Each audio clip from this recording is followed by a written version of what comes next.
Hi, I'm Willie Mayette from PianoWithWillie.com. I want to welcome you to this lesson on bends blues and a jazz piano snapshot. All right, now what you're going to learn in this lesson is you're going to learn exactly what I just played there. Okay, so you're going to learn the melody of bends blues. I'm going to show you how to do the bass line down here.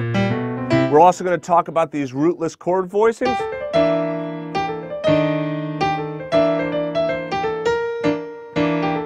You're going to be able to play these rootless chord voicings. I'm going to show you how to play the rootless chord voicings while also playing the bass line in the left hand. And we're also going to break down some improvisation as well. So you'll be able to work through different improvisation licks. Okay?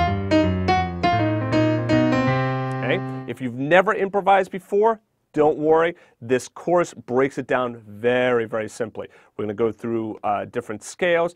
We're going to go through different rhythms. Going to show you how to use the vocalization approach on rhythm that I've created to make it very easy for you to be able to create your own improvisation and then link it to your bass line. And then finally, we're going to put it all together in our arrangement, in our head solo head, and we're going to do exactly like I just did. We're going to play the song, we're going to improvise, and we're going to play the song again.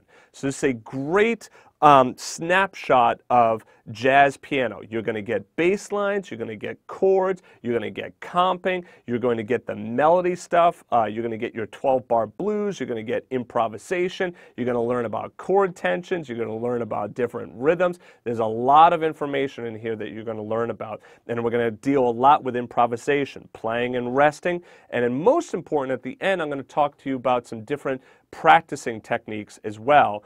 All right, so if you wanted to skip right to that practice techniques, you could take a look at that as well, right? Because that's going to be some very important material for you moving forward. Okay, so this lesson is really for students of any level. If you're an absolute beginner, I would say that you take a look at my Easy Piano Basics stuff first. I have the Piano Essentials there. Take a look at that first, all right, before taking a look at this lesson, all right? Once you've done that lesson, then we go very slow in this lesson. So even if you're brand new to the piano, you'll be able to grab these concepts and be able to play them, you know, with not that much difficulty. As long as you practice, you'll be able to get this down, okay? So I hope you'll join me in the lesson. I look forward to working with you, and I'll see you in the first chapter.